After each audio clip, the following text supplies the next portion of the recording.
హ్మ్. 10,000 sorry 5,000, 10,000 prepaid charges హ్మ్. పెట్టి హ్మ్.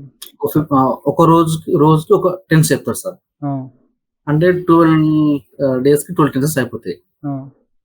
తర్వాతకి మన ఓడోప్స్ అవి కూడా వుడ్, షుడ్, కుడ్ ఆ! ఇవే ఈ మూడే చెప్తారు sir. Has to, have to, had to, hmm. Used to, hmm. మళ్ళా సీమ్ టు హ్మ్. ఇవన్నీ ఏం చెప్పరు సార్. ఓన్లీ 3 చెప్తారు. హ్మ్. వీటికి ఒక 15 డేస్ అయిపోతది. హ్మ్. తర్వాతకి ప్రిపోజిషన్స్ చెప్తారు. ఆ! వీటికి ఒక 1 వీక్ అయిపోతది.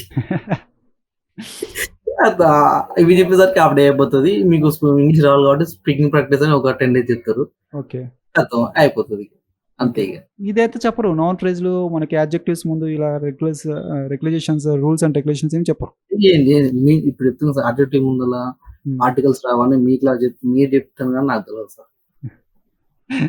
అందులో అంతెందుకు సార్ అదంతా అవసరం లేదు. హ్మ్. నాన్ ఫేజ్ అనేది మీరు చెప్తేనే నేను ఎక్కడ కూడా ఫ్రేజల్ వర్బ్ అనేది విన్నాను గానీ, ఓకే. కాకపోతే నౌన్ ఫేజ్ అనేది మీ క్లాస్‌లో మాత్రమే విన్నాను సార్ నేను. మీరు ఓహ్! చెప్తేనే తెలిసింది నాకు. ఓకే. ఓకే. నౌన్ క్లాజ్ కూడా ఉండిద్ది ప్రవీణ్. అవును సార్. అవును. యాడ్జెక్టివ్ ఫ్రేజ్ మీరు ఉండిద్ది. యాడ్జెక్టివ్ క్లాజెస్ కూడా ఉంటాయి. మీరు ఇంతకు ముందు వీడియో చేసారు కదా సార్. ఆ! నార్మల్‌గా యూట్యూబ్‌లో చేసారు కదా! ఓకే. ఓకే. ఓకే. అవి చూసాను. కాకపోతే నాన్ ఫేజ్ అనేది మీ దగ్గరనే మీ క్లాస్‌లో విన్నాను సార్ నేను. ఒక గ్రూప్ ఆఫ్ వర్డ్స్‌ని నౌన్ ఫ్రేజ్ అంటారు. అంతే సార్. అవును. నేనైతే అనుకుంటాను సార్ ఇప్పటి వరకు నేర్చుకున్న ఇంగ్లీష్ అంతా చాలా తక్కువ. ఆ! ఇలా నేర్చుకొని ఎన్ని పేపర్లు చదువుతుంది, ఎంతమంది దగ్గర పోయి ఇన్ని వీడియోస్ వింటుంది. ఆ! ఎంత స్టేజ్ ఎక్కి భయం పోగొట్టడానికి ఎంత మాట్లాడినా గాని మనకు రాదు కదా! మనకి న్యూస్ పేపర్ చదివితే మనకు అర్థమైతది గానీ అవును. ఆఫ్టర్ అవును. ఆఫ్టర్ ప్రిపోజిషన్ ఎట్లా యూజ్ చేయాలి? అవును. మనం టు అంటే కీ అనుకుంటాం. మనం ఫర్ కూడా కీ యూజ్ చేయదు కదా! అవును. అది ఎవరు చెప్పరు. అవును. సిన్స్ సిన్స్‌కి నేను ఫర్ వస్తే ప్రిపోజిషన్స్ చెప్తాను ప్రవీణ్. ప్రిపోజిషన్ అనేది మనం ఎంత తేలిగ్గా తీసుకుంటే అది అంత డిఫికల్ట్ అవుతుంది మనకి.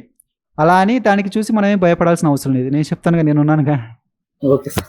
ఈడి అందుకే యాడ్జెక్టివ్స్ ఉంటాయి ప్రవీణ్. ఐఎన్‌జీ యాడ్జెక్టివ్స్ ఉంటాయి. ఎవరు చెప్పట్లేదు. నేను చూడను కూడా చూడను. అంటే నేను తక్కువ చూడడం ఆఖరికి, నేను యూట్యూబ్ అనేది. ఆఖరికి మీరు ఇది చెప్పారు కదా సార్ మీరు హ్మ్. ప్రిపోజిషన్ తర్వాత వర్బ్ ప్లస్ ఐఎన్‌జీ వస్తది నౌన్ ఎత్తని. హ్మ్. అది కూడా ఏ క్లాస్‌లో చెప్పలేదు సార్. నేను యూట్యూబ్‌లో ఇన్నాను. హ్మ్. జిరండ్ అంటే ఏంటిదని. హ్మ్. ఇప్పుడు మీరు చెప్పిర్రు. ఓకే. అంతే సార్. తెలుగులో అయితే లేదనుకుంటున్నా నేను. తెలుగులో లేదు సార్. హ్మ్. తెలుగులో లేదు. నేను చూడను హిందీలో ప్రవీణ్. నేను హిందీలో, ఇంగ్లీష్‌లో చూసాను సార్. ఉండొచ్చు. హిందీ హ్మ్. అంటే ఇప్పుడు లాంగ్వేజ్ నేర్చుకోవాలంటే అందరూ అది నేర్చుకోవాల్సిందే కదా! ఇదేమో అవును నా సార్. ద్వారా రాయబడలేదు కదా! It was not written by me. అహా! అంతే అయితే ఎవ్రీబడీ గనుక షుడ్ మీ గో త్రూ ద్వారా దట్ వే. ఆ! బట్ అది మీ ద్వారా చెప్పబడుతుంది కదా సార్. సారీ అర్థం కాలేదు. మీరు చెప్తుర్రు కదా సార్ అది ఉంటది అని. అవునవును. ఎవరు రాయకున్నా మీరు ఉంటదని చెప్తుర్రు కదా! అది ఇన్ఫర్మేషన్ షేర్ చేస్తుర్రు కదా! అవునవును. ఇంతవరకు ఎవరు చెప్పలేదు అది. అది అవునవును. Main problem sir. అవునవును. ఇవన్నీ తెలవకుండా ఇంగ్లీష్ మాట్లాడు, ఇంగ్లీష్ రాదంటే రాదు మరి. ఎంత రాదు. మాట్లాడుతది రాదు ఎన్ని కదా! ఇంగ్లీష్ మాట్లాడతారు. అది రైట్ కాదు కదా! అది. అవును సార్. ఇంగ్లీష్ ఎన్ని ప్లాట్‌ఫార్మ్ యూజ్ చేసినా ఇంగ్లీష్ మాట్లాడతారు ప్రవీణ్. కానీ అది రైట్ కాదు కదా! ఇప్పుడు ఇంగ్లీష్ మాట్లాడగలిగినా మనం ఒక స్టేజ్ మీదకెళ్ళిన తర్వాత హ్మ్. హైయర్ ఆఫీసర్ దగ్గరికెళ్ళి అలాంటి టైంలో మాట్లాడినప్పుడు ఆడు కింది మీద చూస్తాడు. వానికి అవును. అర్థం కాదు కదా! ఇంగ్లీష్ వస్తది. అవును. ఇవి ఇందాక మీరు పెర్ఫార్మన్స్ ఇచ్చారు కదా! అవును సార్. సూపర్ ప్రవీణ్. ఇందాక థాంక్ యూ సార్. 50 సెంటెన్సెస్ అనేది మీరు అసలు మామూలుగా ఎక్సలెంట్‌గా చేశారు. సో, దీన్నే మనం కంటిన్యూ చేద్దాం. ఓకేనా? Okay sir. ఇలాగే. Okay sir. ఓకే. నెక్స్ట్ క్లాస్‌లో కలుద్దాం మనం. నేనైతే ఈ ఆ! 2 చెప్పండి ప్రవీణ్. ఈ రోజైతే నేను చాలా నాలెడ్జ్ తీసుకున్నాను సార్ నేనైతే. తెలుసుకున్న చాలా బాగుంది కానీ అది చాలా useful. Okay. Okay. Thank you Praveen. Thank you Praveen. ఏంటంటే నేను ఈ యూట్యూబ్ ఛానెల్ కూడా మన తెలుగు వాళ్ళ కోసమే నేను క్రియేట్ చేశాను. నేను నిజం చెప్తాను సార్. తెలుగులో అయితే ఏది లేదు సార్. ఓకే. అవున్నవన్నీ అవన్నీ వేస్ట్ అవును సార్. అది ఓకే. జూసి టైమ్ వేస్ట్ తప్ప వేస్ట్. అవును. మీరు ఇంకోటి ట్యూబ్ ఇంగ్లీష్ ఒక ఆమె చెప్తది సార్. ఆమె హ్మ్. గవర్నమెంట్ టీచర్ అంట. ఓకే. ఆమె అవన్నీ చెప్పింది గానీ అవి మళ్ళీ ఆమెకు 700 600 సబ్‌స్క్రైబర్స్ ఉన్నారు మరి. యెస్. యెస్. మనకి ఇంకా రీచ్ అవ్వలేదు ప్రవీణ్. మనది న్యూ ఛానెల్ కదా! అందుకనే. అంతే సార్. అంతే. అవును. So, I hope I will get more subscribers then. Is it visible to you? No sir. 1 minute. I am going to share the screen. Okay sir. Then only you can be seeing the 1 minute. So, can you see this? Yes sir. Okay Praveen, చూడండి మనం మన day 2 క్లాస్లో B plus noun B plus adjective అంటే first class మనం నేర్చుకున్నాము. ఇప్పుడు okay sir. మీకు ఒక క్లారిటీ వచ్చి ఉండిద్ది. సో డిటర్మైనర్స్ ఉన్నాయి, ఆర్టికల్స్ అనేది నేర్చుకున్నాము మనం. అవును సార్. ఆర్టికల్స్ నేర్చుకున్నాము, అది బీ ఫామ్ వచ్చినప్పుడు బీ ప్లస్ నౌన్ వచ్చినప్పుడు ఎలా యూజ్ చేస్తామని తెలుసుకున్నాము. అలాగే యాడ్జెక్టివ్ వచ్చినప్పుడు ఎలా యూజ్ చేస్తామని తెలుసుకున్నాము. అలాగే నౌన్ వచ్చినప్పుడు డిటర్మైనర్స్ వచ్చినప్పుడు యూజ్ చేస్తాము. కౌంటబుల్ నౌన్స్ ఉంటాయి, అన్కౌంటబుల్ నౌన్స్ ఉంటాయి. అన్కౌంటబుల్ నౌన్స్ ముందు మనం డిటర్మైనర్స్ అనేది రావు. ఓకే, తర్వాత Okay, sir. నౌన్ ఫ్రేజ్ వచ్చినప్పుడు డిటర్మైనర్స్ వస్తాయి, నౌన్ వచ్చినప్పుడు డిటర్మైనర్స్ వస్తాయి, యాడ్జెక్టివ్ వచ్చినప్పుడు డిటర్మైనర్స్ రావు. ఇప్పుడు Okay, అదే మనం ఇక్కడ ప్రాక్టీస్ చేస్తున్నాము ప్రవీణ్. ఇప్పుడు ఓకే సార్. మీరు చెప్తే నేను రాస్తాను. ఓకే, మీరు Okay. ట్రాన్స్లేట్ చేయాలి. So now it is your turn. మీరు ఓకే సార్. ట్రాన్స్లేట్ నాకు చేసి చెప్పాలి, నేను ఇక్కడ రాస్తాను మీరు చెప్పింది. Okay sir. ఏదైనా మీకు తెలియనప్పుడు మీరు నాకు అడగండి, నేను చెప్తాను. ఓకేనా sir. Praveen? So are Okay, you sir. Ready Praveen? Ready sir. Okay Praveen. So ఆమె ఒక గృహిణి. She is a housewife. Okay, she is ఇప్పుడు హౌస్ వైఫ్ కన్నా మనం హోమ్ మేకర్ అని చెప్పినా సరిపోతుంది. Home okay maker, sir. Homemaker అని చెప్పండి. సో తప్పేం లేదు హౌస్ వైఫ్ అని కూడా. సో హోమ్ మేకర్ అనేది కొద్దిగా బాగుంటుంది. ఓకే, అతను ఒక రాజు. ఇది past Praveen. He was a king. Okay, he was a king. Okay, so వాళ్ళు students. They were students. They They were students. No, it is not past, present. They are students. Yes, they are students. Sorry, students. So, వాళ్ళు నిన్న అక్కడ ఉన్నారు. How do we say in English Praveen? వాళ్ళు, They were there yesterday. Can you repeat it? They were there yesterday. They were there Yes sir. Yesterday. Like yesterday they were there. అలాగైనా చెప్పొచ్చు, ఇలాగైనా చెప్పొచ్చు. Yesterday, tomorrow, ఇవన్నీ ఏమవుతుందంటే adverb of ఇప్పుడు time అవుతుంది. Adverb of place కూడా అవుతుంది. దేర్ ఉంది చూసారా, ఈ లాస్ట్లో వచ్చింది చూసారా దేర్ అనేది, దీన్ని అవును సార్. ఏమంటారంటే యాడ్వర్బ్ ఆఫ్ ప్లేస్ అంటారు. యాడ్వర్బ్ ఆఫ్ టైం ఉండిద్ది, యాడ్వర్బ్ ఆఫ్ ప్లేస్ ఉండిద్ది. నేను చెప్తాను మీకు, Okay sir. Okay sir. ఓకేనా? సో అది ఒక దయ్యం movie. The movie was a ghost movie. ఏంటిది? That movie. Yes Okay. sir. That movie was a ghost movie. That movie. Okay, పాస్ట్లో కదా, వాజ్ Ghost movie. ఓకే, అలాగైనా చెప్పచ్చు, హర్రర్ మూవీ అని చెప్పొచ్చు. Yes sir. Horror movie, that was a horror movie. ఇప్పుడు మీరు గమనించారా నేను ఇక్కడ ఎందుకు ఇవన్నీ చేయిస్తున్నాను చూసారా? సో మూవీ అనేది ఏమవుతుంది Praveen? Uncountable noun aitha sir. Noun అవుతుంది. ఈ హర్రర్ ఏమవుతుంది? Adjective aitha sir. దేనికి అడ్జెక్టివ్ అవుతుంది? దేని విశిష్టం తెలియజేస్తుంది? Movie sir. ఇప్పుడు ఇదంతా ఏమైంది? అది noun phrase అయింది sir. ఓకే, నౌన్ ఫ్రేజ్ ముందు ఏం రావచ్చు? Articles sir. రావచ్చు. అవును sir. అదే మీకు అడ్జెక్టివ్ ముందు ఆర్టికల్స్ రావచ్చా? No sir. Okay, that's good Praveen. So ఆవు పాలు ఆరోగ్యానికి మంచిది. How do we say in English? Cow milk is good for health. Cow milk is ఆరోగ్యానికి మంచిది. Is Good for health. Good for health. వస్తుందా? Sir. ఆర్టికల్స్ వస్తాయా?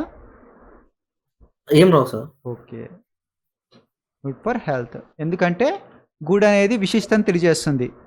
అంతే కదా ప్రవీణ్? అవును sir. Good for health. Yes sir. So అతను పార్క్లో ఉన్నాడు నిన్న. He was there in the park yesterday. He was there. He was there in the park. Yes sir. In the park yesterday. Okay. He was in the park అని చెప్పినా సరిపోతుంది. He was in the park అని చెప్పినా సరిపోతుంది. There అవసరం లేదు. Yes. So I audible to you. Yes, sir. Yes, sir. వినపడుతుందా Praveen? Voice బాగానే వినపడుతుంది కదా? అది క్లియర్ వినపడుతుంది సార్. ఓకే. నిన్న చెప్పారు కదా కొద్దిగా వాయిస్ అనేది బ్రేక్ అవుతుంది అని. అవును సార్. ఇది ఒక రుచికరమైన వంట. సారీ, ఇక్కడ ఎస్టర్డే రాయలేదు కదా మనం. రాసినా రాయకపోయినా మనకు పాస్ట్ చెప్తున్నా అర్థమైపోతుంది కదా అవాజ్ అన్నప్పుడు. అవును సార్. సో ఇది ఒక రుచికరమైన వంట. It is a tasty dish. It is a tasty అని చెప్పచ్చు. ఇంకోటి ఏంటి అంటే వర్డ్ వస్తుంది Praveen, delicious. Yes sir. Delicious food అని చెప్తాం. So delicious food, it is a tasty అన్నా ఏమవుద్దు, ఇది కూడా యాడ్జెక్టివే కదా. అవును సార్.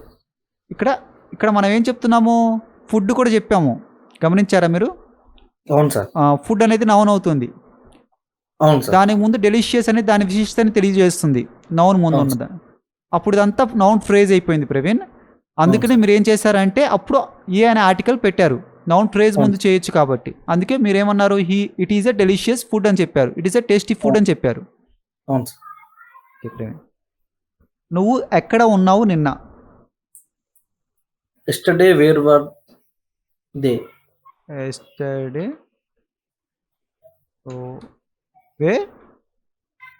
వేర్ వర్ తర్వాత ఏంటి? Wear were you. క్వశ్చనింగ్ చేస్తున్నారు కదా మీరు. అవును సార్. సో ఇక్కడ కూడా క్వశ్చనింగ్ మార్క్ ఉండాలి. సో ఎక్కడ ఉన్నావు నిన్న? Yesterday where were you yesterday అన్నా సరిపోతుంది, అలాగా పర్లేదు. సో నువ్వు ఒక పబ్లిక్ సర్వెంట్వి. You are a public servant. You are a public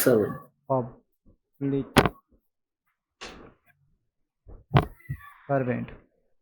so Praveen, మనం టైప్ చేస్తున్నప్పుడు టైపింగ్ మిస్టేక్స్ అవుతుంటాయి, మీరు ఏమైనా గమనిస్తే నాకు చెప్పండి. Okay sir. You are public servant. So అది అయిపోయింది. ఇది కూడా మనకి ఏమైంది, నౌన్ ఫ్రేజ్ అయింది. సర్వెంట్ అనేది నౌన్ అవుతుంది, పబ్లిక్ అనేది దాని విశిష్టతను తెలియజేస్తుంది కాబట్టి అది ఒక యాడ్జెక్టివ్ అయ్యింది. So you are a public servant, ఇది మొత్తం ఏమైపోయింది, ఒక నౌన్ ఫ్రేజ్ అయింది కాబట్టి మనం ఇక్కడ డిటర్మైనర్స్ అనేది యూజ్ చేసాము కదా ప్రవీణ్. ఇంకా మీకు మైండ్లో వచ్చేయాలి ప్రవీణ్, ఇక్కడ ఓకే డిటర్మైనర్స్ ఇక్కడ రాకూడదు, ఇక్కడ రావాలి. మనం యూజ్ చేస్తున్నప్పుడు, మనం మాట్లాడుతున్నప్పుడు కూడా. నేను ఇప్పుడు మీకు చూపించి ఇది మనం ట్రాన్స్లేట్ చేస్తున్నాం కదా ప్రవీణ్. తర్వాత ఏంటంటే మనం క్లాస్లో వచ్చేటప్పటికి నేను అడుగుతుంటాను, మీరు చెప్తూ ఉండాలి, ఓకేనా? Okay sir. Okay sir. అప్పుడు ప్రాక్టీస్ అనేది కొద్దిగా ఫాస్ట్ చేద్దాం. ఫస్ట్ మనం ఇనిషియల్ స్టేజ్లో ఉన్నాం కాబట్టి ఇప్పుడు నేను చూపిస్తున్నాను, ఈ బోర్డు ఇది మొత్తం చూపించి మీకు చూపిస్తున్నాను, ట్రాన్స్లేట్ చేస్తున్నాం మనం. తర్వాత నేను క్వశ్చన్ చేస్తుంటాను, నేను క్వశ్చన్ చేయగానే మీరు చెప్తూ ఉండాలి. అది కూడా దాంట్లో కూడా మనం స్పీడ్ పెంచుతాం, ఓకేనా ప్రవీణ్? Okay sir. అది ఏమైపోతుందంటే ఇదంతా ఇన్కల్కేట్ అయిపోతుంది మన మైండ్లో. ఓకే ఓకే ఓకే ఇది ఇలా స్ట్రక్చర్స్ ఉంటాయి, ఓకే డిటర్మైన్స్ ఇలా యూజ్ చేయాలి, మనం దీని ముందు యూజ్ చేయకూడదు అనేది మన మైండ్లోకి పడిపోవాలి, ఓకేనా ప్రవీణ్? Okay sir. ఓకే. మీరు public. You are a public. You are a public. వస్తుందా? వస్తుంది sir. You are a public. You are a public. Public ఏమవుతుంది ప్రవీణ్? పబ్లిక్ కౌంటబుల్ నౌన్ అవుతుందా, అన్కౌంటబుల్ నౌన్ అవుతుందా? కౌంటబుల్ నౌన్ అవుతుందా సార్? కౌంట్ చేయగలమా పబ్లిక్ని? చేయొచ్చు కదా సార్. చేయొచ్చా? చేయొచ్చు సార్. ఇప్పుడు మనం మీటింగ్ జరిగినప్పుడు ఇంతమంది పబ్లిక్ వచ్చని చెప్తాం కదా sir. Public is a group of mens or womens. Public countable noun అవుతుందా? You are public. You are public. You are a public కాదు. Okay sir. అంటే పబ్లిక్ కౌంట్ చేస్తాం కదా సార్, ఇప్పుడు మీటింగ్ అయినా లైక్ సంథింగ్ ఏదైనా అయినా కానీ. పబ్లిక్ అనేది అన్కౌంటబుల్ నౌన్ అవుతుంది ప్రవీణ్. Okay sir. మీకు తెలుసు అని నేను మళ్ళీ అడుగుతున్నాను, ఎందుకంటే ఇది మైండ్లో ఫిక్స్ అయిపోవాలి. So is it visible Praveen? yes sir, it is visible sir. So ఇది పబ్లిక్ అనేది ఏంటి అంటే అన్కౌంటబుల్ నౌన్. పబ్లిక్స్ అనేది రావు ఎప్పుడు, చూసారా మీరు? అవును సార్. పబ్లిక్స్ అనేది రావు. ఎందుకంటే ఇది సింగులరే. పబ్లిక్ అనేది సింగులరే అవుతుంది. సింగులర్ నౌనే దానికి కూడా అవుతుంది. వేరే కానీ sorry Prem, can you repeat it? అంటే ఒకటే ఉంటది కదా సార్. పబ్లిక్స్ అనేది సెపరేట్‌గా ఉంటది. అవును. ఇది సింగులర్‌గా ఉంటుంది. అన్‌కౌంటబుల్ అవును. నౌన్ ఇది ప్రవీణ్. గుర్తుపెట్టుకోండి. Yes. Okay sir. Uncountable nouns ముందు మనము ఏం పెట్టము? డిటర్మినెన్స్ అనేది ఆర్టికల్ అనేది పెట్టము. Yes sir. Okay. You are public. అదే ఇక్కడ చూడండి. You are a public servant. ఎందుకయిందంటే సర్వెంట్ అనేది నౌన్ పెట్టాం కాబట్టి మనకి ఇక్కడ నౌన్ ఫ్రేజ్ అయింది కాబట్టి ఇక్కడ డిటర్మైన్ అనేది యూజ్ చేసాం మనం.